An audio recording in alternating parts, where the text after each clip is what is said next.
কোনো বিএনপি নেতা আমাকে কোনো অফিস ভাড়া করে দিয়ে থাকে তাহলে দয়া করে সেই অফিসের লোকেশন এবং কোন বিএনপি নেতা আমাকে ভাড়া করে দিয়েছেন এইগুলা একটু জানাবেন। আসসালামু আলাইকুম সুধী দর্শক, বেলাশেষ টিভি থেকে টপ নিউজে স্বাগত জানাচ্ছি। আমি আশরাফ রিপন।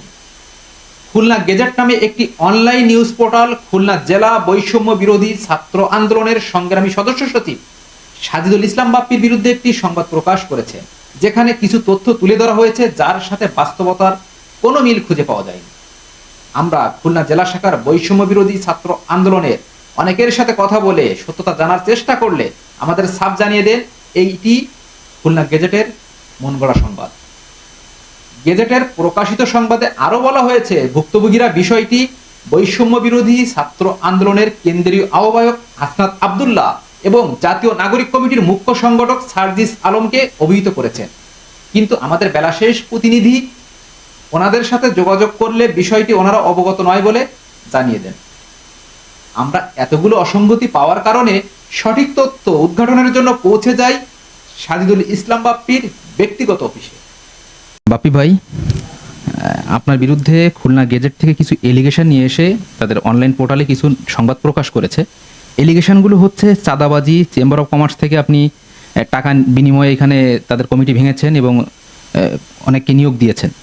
আরেকটি হচ্ছে বিএনপি নেতারা দেওয়া অফিস আপনি ব্যবহার করছেন।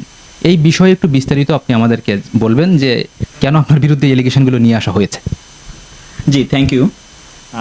আমি আসলে শেষ থেকে শুরু করতে চাই। শেষে আপনি যেটা বললেন যে বিএনপি নেতার ভাড়া করে দেওয়া অফিস আমি ব্যবহার করি, তো আমি বিনয়ের সঙ্গে জানতে চাই যে কোন বিএনপি নেতা আমাকে কোথায় অফিস ভাড়া করে দিয়েছেন।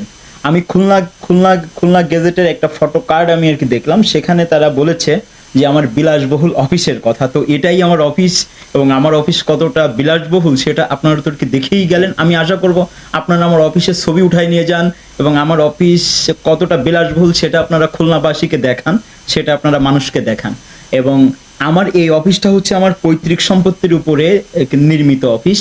আমার যদি অন্য কোথাও কোনো অফিস থেকে থাকে, যদি কোনো বিএনপি নেতা আমাকে কোনো অফিস ভাড়া করে দিয়ে থাকে তাহলে দয়া করে সেই অফিসের লোকেশন এবং কোন বিএনপি নেতা আমাকে ভাড়া করে দিয়েছেন এইগুলা একটু জানাবেন প্লিজ। আসলে আমি যেটা আর কি বলবো যে এটা আসলে অত্যন্ত দুঃখজনক এবং আমাদের আসলে সংবাদ মাধ্যমের স্বাধীনতা নিশ্চিত করা কিন্তু আমাদের এই জুলাই অভ্যুত্থানের, আমাদের এই জুলাই চেতনারই একটা অংশ। তো আমরা আর কি গণমাধ্যমগুলোর পর্যাপ্ত স্বাধীনতা চাই, কিন্তু গণমাধ্যমগুলা বিশেষ করে খুলনা গ্যাজেট আমাকে নিয়ে যে অপপ্রচারে লিপ্ত হয়েছে, তো এটা আসলে অত্যন্ত দুঃখজনক। এবং আমি বিনয়ের সঙ্গে আমি খুলনা গেজেটের কাছে আমি জানতে চেয়েছি, আমি এখনও জানতে চাই কোন বিএনপি নেতা আমাকে কোথায় কোন অফিসটা ভাড়া করে দিয়েছে। এবং নেক্সট আপনি যেটা বললেন যে হ্যাঁ, যে এই যে চেম্বার অফ কমার্স, দেখুন যে ওখানে আর কি বলা হয়েছে চেম্বার অফ কমার্সে ওখানে কমিটি ভাঙ্গাকে কেন্দ্র করে আর্থিক লেনদেনের একটা বিষয় ওখানে উঠানো হয়েছে। দেখুন, আর্থিক লেনদেন কখন হবে? যখন আমি কাউকে সুবিধা দিব বা যখন কেউ সুবিধা প্রাপ্ত হবে তখনই তো আর্থিক লেনদেন হবে। কিন্তু আপনি দেখেন চেম্বার অফ কমার্সের কমিটি ভাঙ্গার পরে চেম্বার অফ কমার্সের বর্তমানে প্রশাসক হিসাবে একজন এডিসি বসেছেন। তো আমার প্রশ্ন, তাহলে কি এডিসি আমাকে আর্থিকভাবে সুবিধা দিয়েছেন? আপনারা তাহলে এডিসির কাছে যান, যে কমিটি ভাঙ্গার পরে আপনি তো প্রশাসক হয়েছেন, তো আপনি বাপ্পিকে কোনো আর্থিক সুবিধা আর কি দিয়েছেন কিনা আপনারা এটা এডিসির কাছে যান। দেখুন, চেম্বার অফ কমার্সের কমিটি ভাঙ্গার পরে কোনো ব্যক্তি কিন্তু লাভবান হয়নি, কোনো বিশেষ ব্যক্তি কিন্তু লাভবান হয়নি, লাভবান হয়েছে খুলনার মানুষ। দেখুন, আপনার এই চেম্বার অফ কমার্সের সিস্টেম হচ্ছে যে পরপর 2 বারের বেশি কেউ সভাপতি থাকতে পারবে না। কিন্তু চেম্বার অফ কমার্সটা, খুলনা চেম্বার অফ কমার্স গত 15 বছর ধরে একজন ব্যক্তি দখল করে আর কি রেখেছিল। তো আমি যেটা বলতে চাইছি, খুলনা চেম্বার অফ কমার্সের প্রকৃতপক্ষে কোনো কমিটিই ছিল না। খুলনা চেম্বার অফ কমার্সকে কেন্দ্র করে খুলনা শহরের সকল অন্যায়, অনিয়ম, অপকর্ম, লুটপাট, চাঁদাবাজি, মাদক কারবারি, স্বর্ণ চোরাচালান, হত্যা সহ সকল ধরনের অপকর্ম খুলনা চেম্বার অফ কমার্সকে কেন্দ্র করে অপকর্মগুলো চলতো। এবং চেম্বার অফ কমার্সে কারা ছিল? দেখুন, চেম্বার অফ কমার্সে কাদের থাকা উচিত? ইউনুস স্যার, আমাদের প্রধান উপদেষ্টা ইউনুস স্যার কিন্তু দেশে এসে একটা কথা আর কি বলেছেন যে যার জায়গা থেকে সবাই সংস্কারে এগিয়ে আসুন। এটা কিন্তু আসলে অনেক মূল্যবান একটা কথা। চেম্বার অফ কমার্সে মূলত কাদের থাকা উচিত? যারা প্রকৃতপক্ষের কি ব্যবসায়ী, যারা শিল্পপতি, তাদের থাকা উচিত। কিন্তু দেখেন গত 16 বছরের চেম্বার অফ কমার্সে কারা ছিল? আওয়ামী লীগের বড় বড় আর কি নেতারা, কিছু ওয়ার্ড কাউন্সিলর, কিছু আওয়ামী লীগের মহানগরের সহসভাপতি বা ইত্যাদি ইত্যাদি আদার্স। মানে ওইটা কি কোনো রাজনৈতিক সংগঠন? না, ওটা তো ব্যবসায়ীদের একটা সংগঠন। তো চেম্বার অফ কমার্সের যখন এই বেহাল অবস্থা, এবং যখন চেম্বার অফ কমার্সে খুলনার বড় বড় সন্ত্রাসীরা চেম্বার অফ কমার্সকে দখল করে রেখেছিল, অভ্যুত্থানের পরেও চেম্বার অফ কমার্সের যে কমিটি ভাঙার সাহস বা সাধ্য কারুর হয়নি, সেই কমিটি আমরা ভেঙেছি। সেই কমিটি আমরা ভেঙেছি খুলনার জন্য, খুলনার মানুষের জন্য।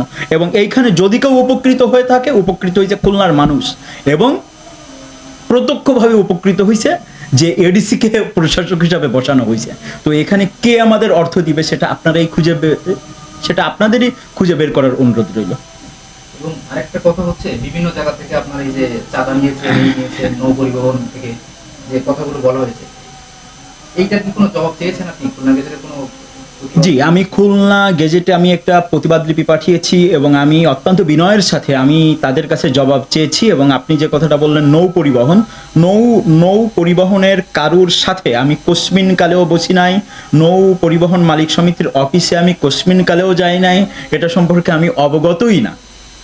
এবং আরও যে কথাগুলো আর কি বলা হচ্ছে, তো এগুলো আসলে সম্পূর্ণ ভিত্তিহীন এবং বানোয়াট, এবং আমি আপনাদেরকে এগুলা খুঁজে বের করার অনুরোধ জানাই। ভাই, একটা শেষ প্রশ্নের উত্তর নিয়ে আমরা শেষ করতে চাই। শেষ প্রশ্নটা হচ্ছে, এই খুলনা গেজেটে একটি খুব ভালোভাবেই জিনিসটা খুব মানে হাইলাইটস করা হয়েছে যে আপনার ব্যাংক অ্যাকাউন্টে অস্বাভাবিক লেনদেন হয়েছে নাকি, এইটার উপরে আমরা একটু জানতে চাই। আচ্ছা, দেখুন, আমি 2019 সাল থেকে আমি একজন এই করদাতা, এবং খুলনা সার্কেল 6-এর আওতাধীন আমি একজন করদাতা, এবং সেখানে আমার একটি ই কমার্স প্রতিষ্ঠান আছে, আমার বেশ কিছু এই যে ব্যবসা বাণিজ্য আছে। তো আসলে 2, 4, 5, 10 লাখ টাকার লেনদেন যদি অস্বাভাবিক হয়, তাহলে আমার আপনাদের কাছে অনুরোধ থাকবে যে আপনারা একটু আমার পূর্ববর্তী বছরগুলোর লেনদেন আপনারা খুঁজে বের করুন, এবং দেখুন পূর্ববর্তী বছরগুলো থেকে আমার এখনের লেনদেনের খুব একটা এই তারতম্য আছে কিনা, বা এটা আপনারা আর কি খুঁজে আর কি বের করুন। আর অস্বাভাবিক লেনদেনের কোনো প্রশ্নই আসে না। দেখুন, আমরা জানি যে আমরা এই 2000 মানুষের রক্তের উপর দাঁড়িয়ে আজকে আমরা এই জায়গায় এসেছি। শত শত শিশুরা জীবন দিয়েছে, অর্ধ লক্ষ মানুষ আজ পঙ্গুত্ব বরণ করেছে। এখানে আসলে আমরা এই দেশটাকে গড়তে চাই। আমরা কোনো আর্থিক লেনদেন আমাদের দ্বারা হবে, এটা আসলে খুবই আর কি দুঃখজনক। এবং আমি আপনাদেরকে ওপেন চ্যালেঞ্জ করছি, আমার দ্বারা যদি কোনো আর্থিক লেনদেন হয়ে থাকে এবং আমার ব্যাংক ও বিকাশ অ্যাকাউন্টে যদি কোনো অস্বাভাবিক লেনদেন হয়ে থাকে, আপনারা সেই চার্ট সহ আর কি প্রকাশ করুন, এবং আমার পূর্ববর্তী বছরের লেনদেনগুলো আপনারা সাথে আর কি প্রকাশ করবেন। সেই আরেকটু কথা হচ্ছে, খুলনা গেজেট যদি তাদের এই নিউজটি সংশোধন না করে, তাহলে কি আপনি কোনো আইনগত পদক্ষেপ নেবেন? আচ্ছা, দেখুন, গণমাধ্যমের আমি বারবারই বলেছি যে গণমাধ্যমের স্বাধীনতা নিশ্চিত করা আমাদের জুলাই চেতনারই একটি অংশ। আমি চাই গণমাধ্যম স্বাধীনভাবে কাজ করুক, এটা আমি ব্যক্তিগতভাবে চাই। আমি তো মানুষ, আমি তো ভুল ত্রুটির ঊর্ধ্বে না।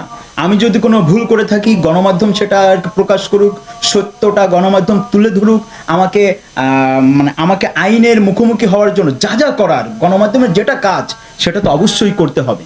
কিন্তু আসলে আমার মনে হচ্ছে খুলনা গেজেট আমাকে নিয়ে যে নিউজ প্রকাশ করেছে সেটা সম্পূর্ণ মিথ্যা, বানোয়াট এবং উদ্দেশ্য প্রণোদিত নিউজ। এবং খুলনা গেজেট যদি এর যথাযথ প্রমাণ দিতে না পারে, খুলনা গেজেট যদি আমার প্রশ্নগুলোর উত্তর দিতে না পারে, তাহলে অবশ্যই আমি আইনি ব্যবস্থা নিব। আইনি ব্যবস্থা নেওয়া ছাড়া তো আমার হাতে আর কোনো উপায় নাই। এবং আমি আপনাদেরকেও আহ্বান জানাই, আপনারা সত্যটা প্রকাশ করুন। আমি কোনো অথরিটি না, ভয় পাওয়ার কোনো কারণ নাই। আগে যেমন ছিল, যারা সরকারে থাকতো, যারা ক্ষমতায় থাকতো, তাদের নিয়ে কেউ নিউজ প্রকাশ করতে পারতো না। তো আমরা যদি আবার সেই জায়গাটায় ফিরে যাই, তাহলে আসলে আমাদের এই জুলাই অভ্যুত্থানের তো কোনো প্রয়োজন ছিল না। আর আমি সরকারেরও কেউ না যে আমাকে নিয়ে সত্য কথা আর কি বলতে গেলে ভয় পাওয়ার কোনো কারণ নাই।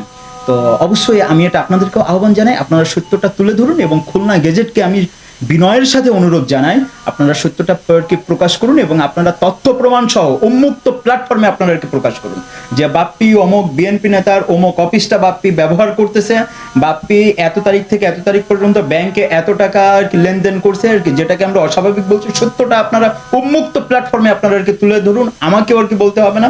যদি আপনারা সেটা করতে না পারেন, তাহলে আইনগতভাবে আমাকে মোকাবেলা করার জন্য প্রস্তুতি, আপনারা একটা প্রস্তুতি নেন। শুধু দর্শক, টপ নিউজ থেকে বিদায় নিচ্ছি। বাকি আপডেট নিয়ে আবারও ফেরত আসছি। সেই অবধি সবাই ভালো থাকুন, সুস্থ থাকুন। আল্লাহ হাফেজ।